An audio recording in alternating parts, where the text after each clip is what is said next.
Hello बच्चों, आज हम 10th क्लास का सेकंड चैप्टर अम्ल, क्षार व लवण के बारे में अध्ययन करेंगे। बच्चों, फर्स्ट चैप्टर जो आपका है रासायनिक अभिक्रियाएं व रासायनिक समीकरण, जो पहले वीडियो था सर ने भेजा था, मैं आपको सेकंड चैप्टर करवाऊंगी अम्ल, क्षार व लवण। अम्ल क्या होते हैं? आप अपने घर के अंदर रोज नींबू का इस्तेमाल करते ना, तो क्या होता है, उसका स्वाद कैसा होता है? खट्टा। नमक का यूज करते हैं, उसका स्वाद कैसा होता है? कड़वा। तो नमक और नींबू ये अपने घरेलू एग्जाम्पल है, इसके थ्रू हम इस अम्ल और क्षार को समझेंगे। यानी कि जो खट्टापन है वो वाले पदार्थ क्या कहलाएंगे? अम्ल। जो स्वाद में कड़वे हैं वह क्या कहलाएंगे? क्षार। तो अम्ल की हम परिभाषा देंगे। मुझे लगता है कि आपको समझ में आ गया होगा कि अम्ल क्या है और क्षार क्या है। अम्ल स्वाद में खट्टे होते हैं, और भाई ये तो हो गया अम्ल, लेकिन आप इसकी पहचान कैसे करेंगे कि ये अम्ल है या क्षार है? तो अम्ल की, क्षार और क्षार की पहचान करने के लिए हम लिटमस पत्र का यूज करते हैं।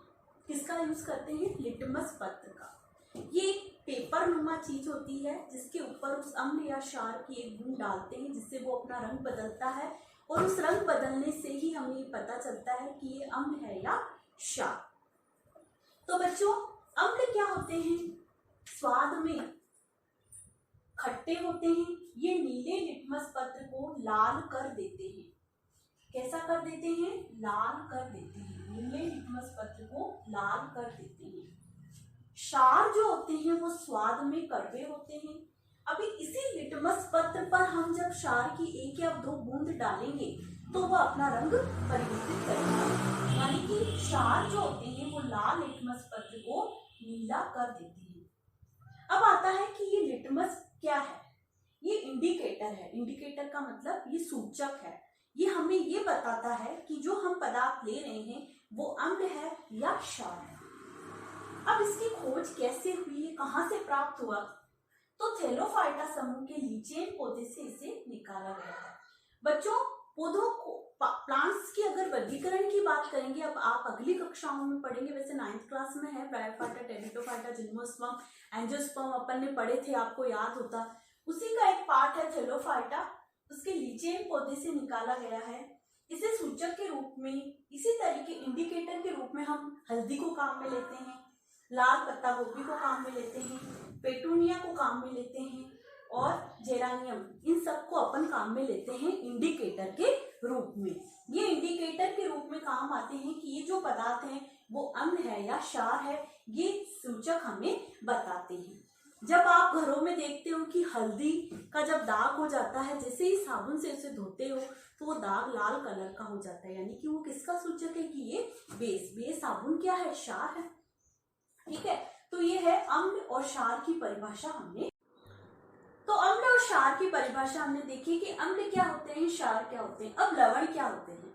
जब क्षार व अम्ल को बराबर मात्रा में मिलाते हैं तो लवण का निर्माण होता है। लवण के साथ में जल का निर्माण होता है। तो ये परिभाषा हो गई आपकी अम्ल की, क्षार की और लवण की। अब प्रमुख अम्ल और प्रमुख क्षार अपन देख लेते हैं। प्रमुख अम्ल है HCl, हाइड्रोक्लोरिक अम्ल, H2SO4, सल्फ्यूरिक अम्ल, HNO3, नाइट्रिक अम्ल और CH3COH, एसिटिक अम्ल। ये सभी क्या है? एसिड।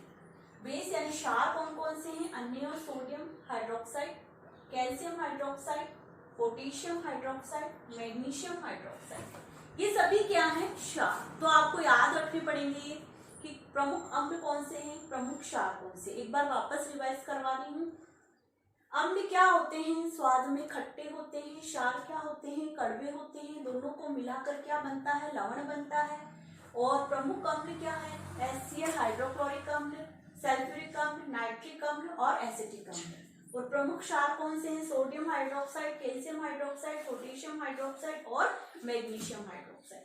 ये सभी आपके प्रमुख क्षार हैं। तो बच्चों, आज हमने अम्ल, क्षार और लवण की परिभाषाएं पढ़ी, प्रमुख अम्ल पढ़े। मैं आशा करती हूँ कि आपको सबको समझ में आया होगा। ठीक है, धन्यवाद।